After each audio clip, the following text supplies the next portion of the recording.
Guten Tag und wie geht es Ihnen? Hello and how are you?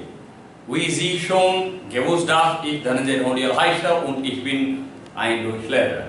As you already know, I am Dhananjay Dhondial and I am a German teacher. Okay, und heute studieren wir über die Pronomen. And today we'll study about die Pronomen. Und was bedeutet die Pronomen? And what do you mean by die Pronomen? Das heißt auf Englisch, the pronouns. That means in English, the pronouns. Okay? Und wie kann man es sagen auf Deutsch? Die Pronomen. Die Pronomen. Okay? Die Pronomen. The pronouns. Okay. Wir haben erste Frage und das ist was? We have first question and what is that?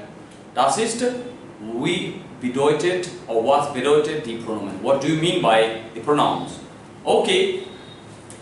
Zuerst verstehen wir auf Englisch. First we'll understand it in English. Dann verstehen wir es auf Deutsch. And then we'll understand it in German. Okay. In English, pronoun is composed of two words. One is pro, the second is noun. Pro means for and noun means name. Pro, like if I say he is pro-Indian, it means he thinks in favor of India. So pro, you are pro-Indians, you are pro-Germans, like that. I mean, you think in favor of. So pro means for and noun means name. So altogether pronoun means for name. So we can derive a definition out of it. And what is that? It is a word which stands for a noun. So pronoun is a word which stands for a noun. And what do you mean by noun? Noun is a Latin word, although we use frequently noun in English, but originally, noun is a Latin word. In English it means name. So what is the definition of a name? I mean noun. Noun is a name given to anything. So that is called a noun. Second point is it always saves the repetition of a noun.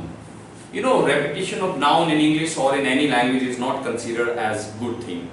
So we can save its repetition. How? By replacing it and replacing it by pronoun. For example, Hari is my brother. Hari is a teacher. So Hari is a noun. It's a name of somebody else. Brother is also a noun. How? Because it is a name of a relation. Between two persons we have relation and we always give name to that relation. Father, mother, brother, sister, friend, they are all what? They are all names given to the relationship between two persons. So the name of anything is called as a noun. So it is a noun. And Hari is a noun, teacher is a noun. So you can see there are 1, 2, 3 and 4 nouns. But if you look at it very carefully, you will see there are actually 3 nouns because one noun is getting repeated. Hari. And as I have already told you, repetition of noun is not good thing. So we can save its repetition by writing he. So we can write it like that. Hari is my brother, he is a teacher.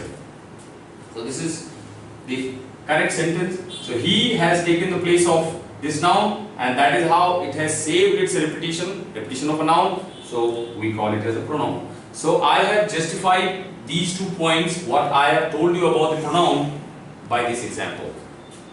Okay, understood? Alright. Now, we will go with the pronouns first in English. In English, they are I, you, he, it, she, we and they. They are called the personal pronouns in English. There are so many pronouns in English, around 9 or 10. We'll study in English when I teach you. So you can see my English videos, videos for English language. So I, in German we call it as ich. Some people say ich if you go to Austria or some other region, so it is ich. So, in language we have to be a little flexible. We cannot be very rigid.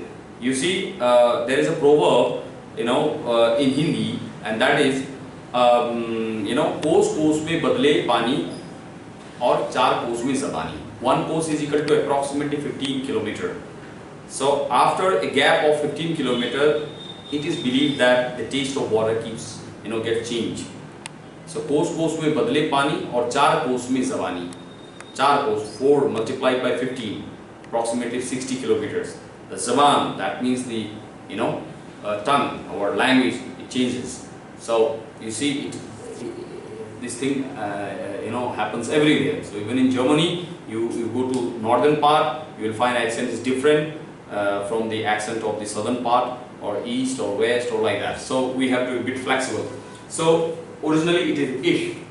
Now for you, we can write du or ihr or sie. In English we have only one word you, but in German we have 3: du, ihr and sie. Now we have a question in our mind: when can we use du, ihr and sie? So this du we can use in an informal and singular form. Like when you are talking to your friend or the one whom with you have a very informal relationship, so you can say tu. Like in Hindi, we say tu. So its corresponding Hindi meaning is tu. Now this ihr, it also means you, but it is informal. So you may ask me, but sir, you have already taught for the informal, that is du. Oh yeah, here is also informal, but it is plural. So like you have only one friend, in Hindi how will you address him? Tu. Tu kahan ja raha hai? Tu kya kar raha hai? Like that. But if you have two friends or more than two, then you can't say tu, nor you can say aap, because they are your friends. So in Hindi we have one word. What is that? Tum. Tum kahan ja rahe ho? Tum kya kar rahe ho? So tum is the informal, but not singular. It is plural. You may say, but sir, sometimes we say tum, to a single person. Oh well, that's your point, that's your case. But grammatically, tu is singular, tum is plural. Both are informal. So I am telling you something which is grammatically correct. So what is the corresponding Hindi meaning of this? That is tum. And now we have z. For you, we can write z also. This z can be used when it is a formal case, and then it may be singular or plural. So its corresponding Hindi meaning is what? Aap. In Hindi, aap stands for single and for more than one. So in German we say z. And there is one important point, that this s will always be capital. When this z stands for you, formal one, so this s will be written capital, no matter if it begins the sentence or it comes in the middle or at the end, wherever, this s will always be capital. Alright, so for I, this is ich. For you, you have du, ihr and sie. And what is the difference amongst them? I have already explained you.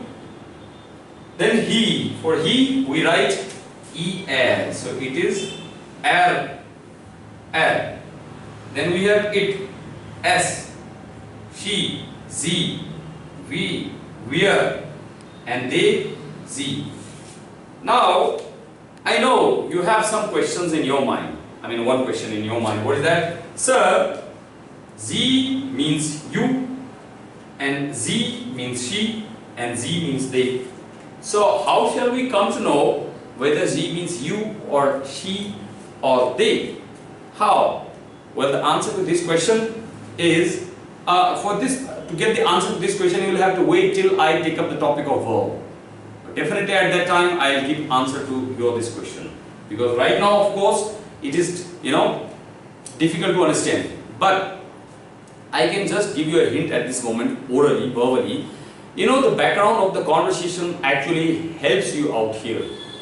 For example, as I told you that they are all pronouns, and any conversation can never begin with a pronoun. I can never say like in English or in Hindi, like, he lives in Delhi. The moment I say so, you immediately, promptly you will ask me a question, whom are you talking about? And I have to mention the name first. Ram is my friend, he lives in Delhi. Then it is clear to you. So, he is a pronoun, and the moment I started my conversation with a pronoun, you had a confusion, you had a question in your mind. So, same is the case in German also. Like, she means she or they or we. How will you get the idea? Because of the background of the conversation. Maria ist meine Freundin. Sie wohnt in Delhi. Maria is my friend. She lives in Delhi. Maria und Cecil sind meine Freundinnen. Sie wohnen in Delhi. Maria and Cecil are my friends. They live in Delhi. So here G means they. So as I told you that I will give you some examples in my next topic. Well then, for the moment, this is all. But the sequence of the pronoun in German is like this: Ich, du, es, sie, wir, sie, and sie. So whenever I do like this, it is just to tell you that this will be plural.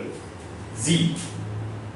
Sie, and yes, one thing is I forgot, that is ear, and then Z, and then Z. Yeah, this ear. So this is the sequence. Okay, also das ist alles für heute. That is all for today. Ich hoffe, dass Sie mein Kurs, mein Deutschkurs gefüllt haben. I hope you must have liked my German class. If it is so, you please subscribe it. You can just share it with others. Thank you very much. Auf Wiedersehen. Tschüss. Haribol. Hare Krishna.